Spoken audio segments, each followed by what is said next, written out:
Assalamualaikum warahmatullahi wabarakatuh. Selamat pagi yang saya hormati tim penilai internal Kementerian Hukum dan HAM. Perlu kami laporkan bahwa Kantor Wilayah Kementerian Hukum dan HAM Sumatera Selatan telah melakukan pembangunan integritas menuju PWK WBBM. Saat ini Kantor Wilayah Kementerian Hukum dan HAM Sumatera Selatan membawahi 28 unit pelaksana teknis terdiri dari lapas sebanyak 17, rutan 3 UPT, lapas 4 UPT, rubasan 2 UPT, atau imigrasi UPT. Perlu kami sampaikan bahwa data pegawai yang ada di Kanwil Sumatera Selatan itu jumlah pegawai sebanyak 151 orang, dan sisanya PNS, sedangkan pejabat struktural sebanyak 31 orang, JRT ada 59 orang, JFU 61 orang, laki-laki sebanyak 85 orang, perempuan 65 orang, sehingga jumlahnya tetap menjadi 151.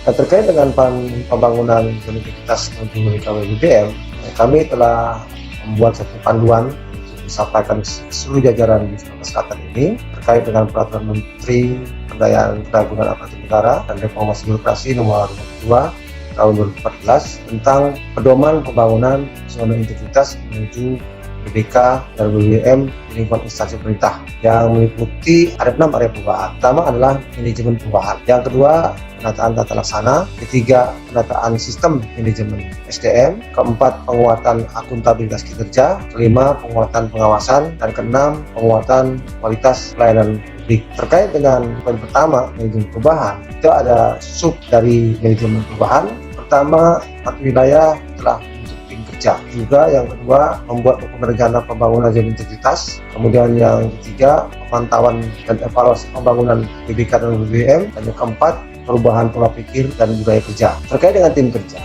dari Kanwil Hukum HAM Sumatera Selatan telah membuat tim dengan SK tim kelompok kerja pembangunan zona integritas, dan pelaksanaannya sudah kami laporkan bahwa kita melakukan seleksi tim pegawai BBK WBBM. Nah, yang kedua adalah penguatan tim kerja manajemen integritas menuju WBBM. Kami selalu melakukan penguatan kepada seluruh jajaran. Penguatan ini kami melakukan pendampingan kepada seluruh jajaran, pendampingan WBK WBBM yang juga diikuti oleh seluruh tim kerja WBK WBBM Kantor Wilayah dan seluruh UPT. Juga kami telah menghadirkan dari tim Inspektorat Wilayah 5, Inspektur Jenderal Kementerian Hukum dan HAM, untuk melakukan pendampingan WBK WBBM yang ada di Sumatera Selatan. Kami juga minta pendampingan dari staf ahli bidang hubungan antar lembaga, kemudian staf khusus menteri, dan juga Kepala Badan Penelitian dan Pengembangan Hukum dan HAM yang datang kemari untuk melakukan pendampingan dan memberikan penguatan.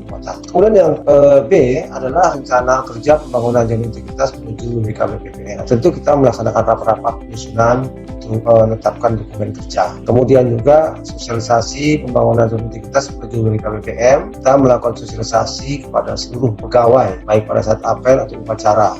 Kemudian kita juga melakukan sosialisasi melalui media sosial, di mana di Kantor Wilayah ada grup-grup media sosial, AWA, juga SMS, semua pada jajaran pegawai di seluruh Sumatera Selatan. Juga kita melakukan sosialisasi kepada masyarakat atau para pelajar SMA SMP, yang dimana kita juga melakukan pendidikan hukum kepada para pelajar sekaligus melakukan sosialisasi terkait dengan BKBBM. Kemudian selanjutnya adalah sosialisasi pembangunan zona integritas menuju WBBM melalui pasang banner. Kita pasang banner utama maklumat pelayanan wilayah bahwa kami siap melakukan penyelenggaraan pelayanan sesuai dengan standar pelayanan yang telah ditetapkan, dan apabila tidak menepati janji kami siap menerima sanksi sesuai dengan peraturan perundang-undangan. Nah, kita juga membuat semacam pin logo dibagikan pada pegawai yang isinya adalah zona integritas anti pungli, anti birokrasi, atau stop korupsi, anti pungli dan tolak gratifikasi. Kita juga sudah melakukan janji kerja di awal tahun 2020, mana juga kita juga melakukan lain-lain aduan, adanya lapor, kemudian juga ada banner-banner yang membuat aduan-aduan langsung ke nomor telepon apabila ada yang diberikan oleh Kanwil Hukum HAM dan jajaran masyarakat melaporkan kepada saluran-saluran tersebut. Kemudian terkait dengan sosialisasi pembangunan zona integritas menuju WBBM juga melalui media online. Kita juga punya website sumsel.kemenkumham.go.id. Kemudian kita juga ada YouTube Kemenkumham Sumsel. Juga ada Instagram Kumham Sumsel. Juga ada Twitter Kumham Sumsel. Juga Facebook Kumham Sumsel. Dan kemudian terkait dengan sosialisasi penanganan zona integritas penjualan BKBBM melalui media cetak dan elektronik. Kita juga membuat buletin, kemudian kita juga bekerjasama dengan media elektronik eksternal. Kemudian di dalam pencanangan pembangunan integritas dan penerapan integritas baik itu pimpinan maupun pegawai, kami telah melakukannya pada saat apel deklarasi janji kinerja tahun 2020. Di awal tahun kita komitmen bersama pencanangan janji integritas oleh BKBBM disaksikan oleh beberapa instansi, baik itu dari Ombudsman, Ketua Ombudsman hadir, dari Kepolisian, dari Kejaksaan, dari BNN. Kemudian juga terkait dengan pemantauan dan evaluasi pembangunan BKBBM, kita juga mengumpulkan seluruh tim Pokja untuk melakukan monef evaluasi ke seluruh tim Pokja. Sampai juga dengan rapat monef dilakukan, kemudian kita melakukan laporan monitoring dan evaluasi pembangunan zona integritas menuju BKBBM, kemudian ditindaklanjuti monitoring dan evaluasi pembangunan JTI menuju BKBBM tersebut. Dan kemudian selanjutnya adalah pola pikir dan budaya kerja. Ini penting, pola pikir dan budaya kerja. Setiap pimpinan berperan sebagai role model dalam pelaksanaan pembangunan JTI menuju BKBBM, ya sebagai contoh teladan, sebagai role model. Jadi KKNB apel langsung ya pada saat hari Senin, dilanjutkan hari Selasa, Rabu dan seterusnya oleh para kadif penggantian, dan KKNB juga memberikan arahan-arahan dan motivasi kepada seluruh jajaran ya terkait dengan pembangunan integritas ini, supaya para pegawai itu memiliki mindset, pola pikir dan budaya kerja yang memiliki lebih baik lagi. KKNB memberikan peneladanan kepada pegawai bahwa kita harus berubah pola pikir kita, dan kita senang dan bangga memberikan layanan kepada masyarakat, karena memang kita ini adalah untuk memberikan layanan kepada masyarakat. Kita bahagia kalau masyarakat bisa bahagia. Jadi pelaksanaan juga bisa pada hari Jumat. Ada agenda Jumat, mana saya juga langsung memberikan semacam seperti ustadz lah kita ya, kegiatan pengajian bersama pegawai ya, memberikan ceramah-ceramah pengajian. Kemudian kita juga bersama-sama melakukan kebersihan lingkungan kantor kita. Bahkan kita juga untuk kesehatan olahraga yang namanya Kumham baik ya, juga senam sehat, jalan sehat, bersih-bersih tempat ibadah, lingkungan. Dan saya juga kontrol keliling ke ruangan kerja untuk melihat ruangan-ruangan itu supaya betul-betul ruangannya tertata rapi, jadi bersih, rapi, indah, dan enak dipandang. Jadi kita sehat itu merupakan satu agenda Jumat. Nah, di samping kami juga ngecek supaya ada tertib absensi yang dilaksanakan melalui fingerprint. Saya absen juga melalui fingerprint ya, dan juga pejabat struktural juga seperti itu, sehingga diikuti oleh seluruh pegawai. Dan juga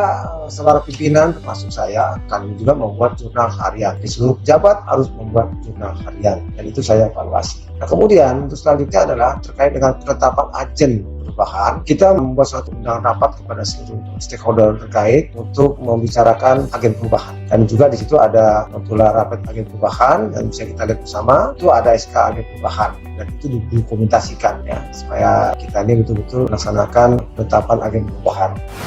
Nah, sekarang adalah yang kedua, penataan tata laksana. Nah, terkait dengan penataan laksana itu ada 3 poin yang harus kita perhatikan. Yang pertama terkait dengan standar operasional prosedur di seluruh kegiatan. Khususnya kegiatan yang utama, sangat utama. Kemudian yang kedua adalah kita melakukan e-office, karena kita ini sekarang harus e-government, jadi kita e-office, teknologi informasi. Dan yang ketiga adalah keterbukaan informasi publik. Nah, jadi kita semua kita sampaikan kepada publik. Kemudian terkait dengan SOP kegiatan utama, kita menyusun SOP terkait dengan layanan, baik itu SOP yang di divisi administrasi, divisi kemasyarakatan, SOP di divisi keimigrasian, maupun SOP di divisi pelayanan hukum dan HAM, supaya hal itu sesuai dengan SOP semuanya yang telah kita buat secara tertib, secara cermat, semua SOP layanan. Nah, kemudian evaluasi SOP secara berkala. Kita juga lakukan evaluasi pada saat evaluasi SOP,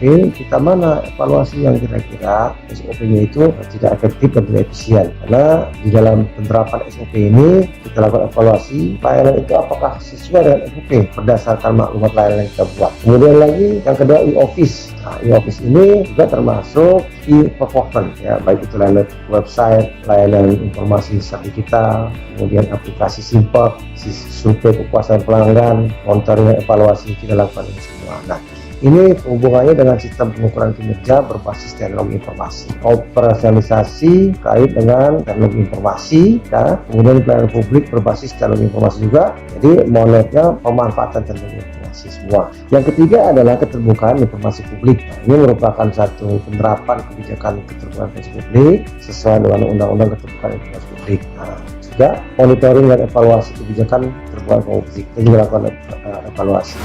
Yang ketiga adalah penataan sistem manajemen SDM. Penataan sistem manajemen SDM pertama itu rencana rencana pegawai ya. Jadi misalnya UPT tersebut berapa kebutuhan, yang ada berapa, kurang berapa, lebih berapa. Nah, kemudian baru kita melakukan yang kedua, melakukan pola orientasi internal untuk bisa menata manajemen SDM. Kemudian yang ketiga adalah pembangunan pegawai berbasis kompetensi. Nah, kita juga melaksanakan Korpu ya, memberikan bagaimana supaya pegawai kita bisa cerdas. Atasan kita perintahkan untuk mencerdaskan bawahannya masing-masing, menjadikan pegawai yang memiliki kompetensi profesional. Kemudian penetapan kinerja individu. Kemudian yang keempat adalah penegakan aturan disiplin, kode etik dan kode perilaku ya. Dan yang terakhir adalah sistem informasi kepegawaian tersimpak. Nah, terkait dengan perencanaan kebutuhan pegawai, perencanaan kebutuhan pegawai sesuai dengan kebutuhan organisasi, penempatan pegawai hasil rekrutmen ya tahun 2017, 2018 ya, sesuai dengan kebutuhan tadi. Kemudian kita akan monitoring dan evaluasi penempatan pegawai tersebut. Nah, di mana yang cocok, ya, di mana yang membutuhkan, di mana yang berlebih, dan mana yang kurang. Nah, kita rapatkan terkait dengan kebutuhan pegawai. Kalau memang ada kekurangan, kita usulkan tindakan. Nah, Bapak sekalian, terkait dengan laporan hasil oleh penempatan pegawai, pekerja jabatan, peserta teknis, kegiatan organisasi, pembinaan fisik dan mental, terkait 2018, kita lakukan kita evaluasi sampai ke ya. Kemudian juga yang selanjutnya adalah pola mutasi internal. Nah, kita lakukan mutasi berkala pada pegawai, kita evaluasi dan mutasikan. Ya, paling tidak bisa 6 bulan sekali kita mutasikan. Ya, kalau 3 bulan ternyata bisa evaluasi, kita evaluasi. Kemudian kita mutasi pegawai berdasarkan kompetensi, indirect and indirect job, direct and indirect place. Monitoring dan evaluasi hasil mutasi pegawai juga kita monitoring. Kita juga mengajuk pada surat keputusan hukum HAM, ya, dari 13 surat dari keputusan Kakanwil. Ya, ini semua sesuai dengan mekanisme. Dari isu perubahan jabatan dan jabatan juga surat perintah Kakanwil tentang perubahan jabatan dan kelas jabatan. Dan yang ketiga adalah pembangunan pegawai berbasis kompetensi. Nah, ini juga penting. Kita ada yang melakukan analisis kebutuhan pelatihan, training needs analysis. Ya. Dan yang kedua, pengembangan kompetensi pegawai berdasarkan SKP. Selanjutnya adalah pengembangan kompetensi melalui coaching and mentoring. Kita dilakukan semua kepada seluruh jajaran bersama-sama dengan para divisi, dan selanjutnya kita juga tetap melakukan monitoring dan evaluasi hasil kompetensi. Nah, memang jika learning transfer knowledge itu selalu kita lakukan ya. Juga penilaian kompetensi pegawai berdasarkan SKP ya. Di antaranya kita juga tetap melakukan laporan evaluasi. Kemudian yang selanjutnya keempat adalah penetapan kinerja individu. Nah, penetapan sasaran kinerja pegawai itu penting ya. Sasaran kinerja pegawai termasuk penilaian kinerja SKP. Kemudian penetapan kinerja melalui e-performance ya, kinerja diaplikasikan melalui e-performance ya. Dan kita juga akan memberikan reward ya, maka kita melakukan apapun reward dan punishment apabila ada pegawai yang perlu diberikan reward karena tidak prestasi tingkat kedisiplinan yang tinggi dan seterusnya. Dan pengukuran pegawai kinerja secara berkala juga kita lakukan ya, terkait dengan kita lihat skor pengukuran kinerja individu berkala dari simpak ya, dan itu kita berikan juga pihak penjagaan penghargaan. Kemudian yang kelima adalah penegakan aturan disiplin, kode etik dan kode perilaku pegawai, sosialisasi kode etik ya, kita lakukan sosialisasi dan sumaker melalui media lain, sosialisasi dan penerapan kode etik mengenai disiplin berpakaian dinas dengan disiplin apel pagi apel sore, dan kemudian juga kita melakukan penegakan aturan disiplin. Kalau ada yang melanggar kita berikan SK penegakan aturan disiplin. Kemudian yang keenam adalah sistem informasi kepegawaian. Nah, ini pemutahiran data pegawai secara berkala berbasis teknologi informasi. Ini penting ya, penting sekali. Jika seperti misalnya ada KPO, ada kenaikan otomatis, itu jangan sampai nanti terlambat. Penetapan otomatis juga ya. Jadi kita semua data kita mutakhirkan terkait pegawai ya, masih juga kecil taspen otomatis. Selanjutnya juga penyelesaian jurnal harian melalui aplikasi Simpak juga kita lakukan. Keempat adalah penguatan akuntabilitas. Penguatan akuntabilitas ini pertama kependudukan pimpinan. Yang kedua, di samping kependudukan pimpinan di dalam melakukan akuntabilitas, juga kita melakukan akuntabilitas kinerja. Ini terkait dengan seluruh kinerja pegawai yang dilakukan yang harus kita tanggalkan. Nah, yang pertama terkait dengan keterlibatan pimpinan dalam penyusunan perencanaan, kemudian keterlibatan pimpinan dalam penyusunan penetapan kinerja, kemudian lebih pimpinan memantau capaian kinerja secara berkala. Sehingga di situ juga ada rapat-rapat monitoring menyangkut target dan capaian kinerja. Dan kita juga membuat perjanjian kinerja dengan seluruh pejabat struktural dan jajaran pegawai staff yang lainnya. Yang kedua adalah pengelolaan akuntabilitas kinerja.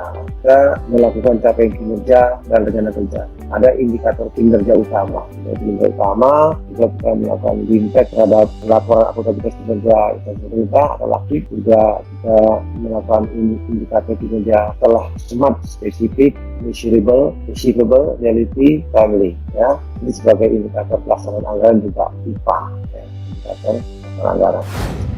Selanjutnya yang kelima adalah penguatan pengawasan. Nah, ini penting sekali. Penguatan pengawasan itu ada 5 poin. Yang pertama adalah pengendalian gratifikasi. Ya, jangan sampai ada pegawai kita yang melakukan tindakan gratifikasi, karena itu nanti ujung-ujungnya pidana, jangan sampai. Yang kedua adalah penerapan SPIP. Kemudian yang ketiga adalah pengaduan masyarakat. Keempat adalah whistleblowing system. Kelima adalah penanganan benturan kepentingan. Terkait dengan pengendalian gratifikasi, kita harus melakukan kampanye kepada masyarakat supaya jangan ada gratifikasi, karena gratifikasi ini baik yang memberi maupun yang menerima sama-sama pidana. Nah, jadi jangan sampai nanti ada gratifikasi kita sampaikan, kita akan kampanye kepada publik bermasyarakat. Juga kita membentuk unit pengendalian gratifikasi. Ya, kita pasang juga banner-banner tolak gratifikasi. Ya, kemudian juga ada tim, SK tim, unit pengendalian gratifikasi yang ada di kantor wilayah. Yang kedua adalah penerapan SPIP. Ya, kita bentuk SK SPIP-nya, kemudian kita sosialisasikan. Setelah kita sosialisasikan seluruh jajaran dan pegawai supaya mengerti seluruh apa yang terkait dengan pengendalian instansi pemerintah atau SPIP. Nah, juga kita melakukan identifikasi risiko, kemudian kita laporkan penyelenggaraan SPIP dan manajemen risikonya, kemudian kita tindak lanjuti SPIP dan kita rapatkan tindak lanjut terkait dengan SPIP. Kemudian ketiga adalah pengaduan masyarakat. Nah, ini tentu kita membuat medianya untuk masyarakat. Apabila tidak puas dengan layanan kita berikan media untuk bisa atau sarana untuk bisa melakukan laporan-laporan aduan. Dan kita juga ada tim unit layanan aduan, baik itu menyiapkan kotak aduan secara konvensional maupun memberikan layanan pengaduan melalui aplikasi, lapor, dan media sosial. Berbagai media kita buat untuk memudahkan publik memberikan layanan aduan kepada kita. Kemudian juga di samping itu kita buat duta layanan publik, ya, sehingga apabila ada penanganan aduan langsung ke kantor wilayah, kita bisa dapat melakukan penanganan pengaduan, ya, ada quick respon semuanya sesuai dengan standar SOP. Yang keempat adalah whistleblowing system. Nah, ini penting. Dan kita melakukan dulu, pertama kita lakukan internalisasi terkait dengan whistleblowing system atau WBS, ya, kita lakukan melalui bisa aktif pagi atau sore dan seterusnya, disampaikan baik oleh panel maupun masyarakat oleh pembina apel. Kemudian kita sampaikan terkait dengan aplikasi WBS, bahwa aplikasi WBS ini secara online bisa diakses melalui wbs.kemenkumham.go.id. Selanjutnya kita bisa melakukan monitoring evaluasi WBS, ya, dengan melakukan laporan monitoring evaluasi WBS. Yang kelima adalah penanganan benturan kepentingan. Nah, ini penting sekali, jangan sampai terjadi benturan kepentingan bukan untuk kepentingan organisasi tapi kepentingan para pribadi-pribadi. Ini yang tidak boleh. Dan yang pertama kita identifikasi juga apakah ada terjadi benturan kepentingan. Makanya kita buat surat pernyataan supaya tidak ada kepentingan, ya, karena potensi benturan kepentingan ini sangat mungkin terjadi. Kemudian kita selanjutnya melakukan sosialisasi. Kita buat laporan juga soal sosialisasi benturan kepentingan. Kemudian apabila ada terjadi benturan kepentingan, kita lakukan penanganan. Kalau kita buat SK penanganan benturan kepentingan, buat tim sebagainya, kita lakukan supaya selesai apabila ada penanganan benturan kepentingan. Dan selanjutnya adalah monitoring dan evaluasi. Tetap setiap kegiatan kita lakukan monitoring dan evaluasi, ya, terkait dengan penanganan kepentingan. Dan yang terakhir adalah keenam adalah peningkatan kualitas pelayanan publik. Yang penting sekali ada 3 hal yang disitu. Yang pertama terkait dengan standar pelayanan. Yang kedua budaya pelayanan prima. Yang ketiga penilaian kepuasan terhadap masyarakat. Nah, yang terkait dengan standar pelayanan, ya, kita harus menetapkan kebijakan standar pelayanan yang betul-betul memudahkan masyarakat. Ya, standar pelayanan dituangkan dalam bentuk maklumat pelayanan yang sudah dipasang di depan di tempat mudah yang dibaca oleh masyarakat. Apabila kami tidak sesuai dengan standar layanan, maka kami siap untuk mendapatkan sanksi berdasarkan peraturan undang-undangan. Setelah itu baru kita lakukan standar operasi pelaksanaan standar pelayanan, ya, di mana ada bagan alur SOP kunjungan. Kalau di lapas kita, ya, ada layanannya semua, ada SOP-nya, bagian alurnya semuanya. Berapa lama dilayani, selesai kapan, dan ada semuanya. Biaya berapa kalau ada biayanya, ya, kalau gratis ada biayanya. Kemudian kita lakukan juga review dan perbaikan standar pelayanan dan SOP. Nah, ini juga kita lakukan evaluasi penerapan standar pelayanan dan SOP-nya supaya bisa dilihat. Kemudian yang kedua adalah budaya pelayanan prima. Ini sangat penting juga, ya. Kita lakukan sosialisasi penerapan budaya pelayanan prima. Sosialisasi budaya pelayanan prima ini, ya, kita sampaikan kepada seluruh jajaran. Nah, kalau memang ternyata itu ada yang perlu mendapatkan penghargaan terkait dengan layanan, kita berikan biaya penghargaan ya, piagam penghargaan layanan. Kemudian yang ketiga adalah informasi pelayanan yang mudah diakses. Jadi ada layanan informasi di situ ya, teknologi informasi pelayanan yang mudah diakses melalui online ya, baik itu layanan yang ada di jajaran imigrasi maupun masyarakat termasuk kantor wilayah. Dan yang selanjutnya layanan terpadu terintegrasi. Nah ini penting, layanan terpadu terintegrasi supaya seluruh layanan itu dapat kita lakukan lebih baik dan lebih baik lagi. Dan yang selanjutnya adalah inovasi pelayanan. Nah, ini penting juga supaya masyarakat juga nyaman, tenang, damai, sejuk, mudah, cepat, bahagia. Kita lakukan inovasi pelayanan. Pertama ada sambutan dan selamat datang ke layanan itu ya. Ini penting dilengkapi dengan fasilitas cuci tangan kalau terkait dengan COVID-19 ini ya, dan panduannya. Kemudian juga layanan kotak saran ada di situ semua, pandu maklumat ada, pelayanan dari kursi roda juga ada untuk disabilitas, serta penyangga besi pegangan bagi pengunjung yang disabilitas. Semua di kita fasilitasi supaya masyarakat itu nyaman, atau toilet yang bagus semuanya. Kemudian juga fasilitas yang lainnya, fasilitas pengunjung ya, ruang pelayanan, ruang pengaduan, ruang tunggu semuanya nyaman, bersih, harum, mewangi, ya, sejuk, sehat. Itu terkait dengan inovasi pelayanan. Juga di situ juga ada tempat bermain anak-anak. Ada ketenangan sendiri dengan main di ruang tunggu pelayanan, tempat bermain anak. Begitu pula juga bagi ibu-ibu yang menyusui, kita ada ruang laktasi tersendiri yang sangat eksklusif, sehingga ketika dia memberikan air susu ibu pada anaknya bisa dengan aman.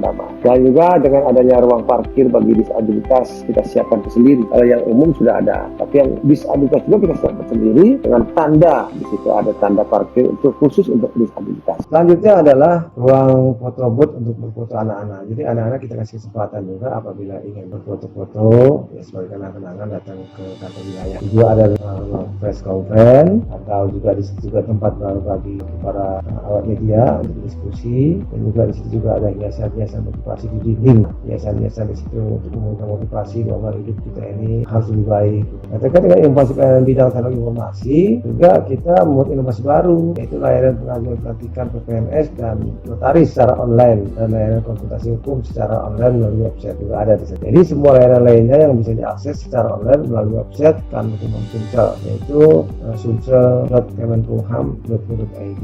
Nah, layanan berbasis teknologi informasi itu seperti di sistem administrasi umum online itu juga kita lakukan semua. Kemudian yang ketiga adalah pemberian kepuasan terhadap masyarakat. Setiap pengunjung bisa memberikan hasil layanannya kantor wilayah dengan sistem. Bisa secara manual juga ada kita siapkan ya, kotak aduan ya, untuk memberikan evaluasi kepada kita. Dan layanan survei kepuasan pengunjung ini juga bisa diakses, yang juga kita pada akhirnya survei bisa diakses pengunjung secara online juga. Nah, hasil survei IPK IKM Kantor Wilayah ini diupdate terakhir tanggal 30 April 2020, yang hasilnya IKM-nya 9,4 sangat baik atau A, dan IPK-nya 14,29 sangat baik juga A juga. Dan ini tetap kita lakukan evaluasi survei masyarakat beserta laporannya. Karena itu kita mendapatkan informasi dari Badan Penelitian dan Pengembangan Hukum dan HAM di Jakarta. Kemudian Kantor Wilayah Hukum dan HAM Selatan juga melakukan sinergi bersama membangun tugas dari korupsi. Kita semua instansi apapun di Sumatera Selatan ini kita lakukan sinergitas ya, sesuai dengan ketentuan hukum HAM, yaitu pasti S-nya sinergitas, membangun sinergitas untuk bisa bekerja sama-sama bekerja bersama-sama, win-win solution, saling menyenangkan, saling menguntungkan, sama-sama enak. Di sana enak, di sini enak, di sana sama-sama enak. Di sini senang, di sana senang, sama-sama senang. Di mana-mana senang. Dan juga kita ada kayak semacam moto gitu ya, atau semacam kayak yel-yel, yaitu Sumsel Pacak Galuh. Jawabannya iya. Artinya Sumsel itu serba bisa. Jawabannya iya dong. Begitulah kira-kira kalau bahasa Jakarta. Saya kira itu. Terima kasih atas perhatian Bapak Ibu sekalian. Saya akhiri. Mohon maaf kurang lebih. Assalamualaikum warahmatullahi wabarakatuh.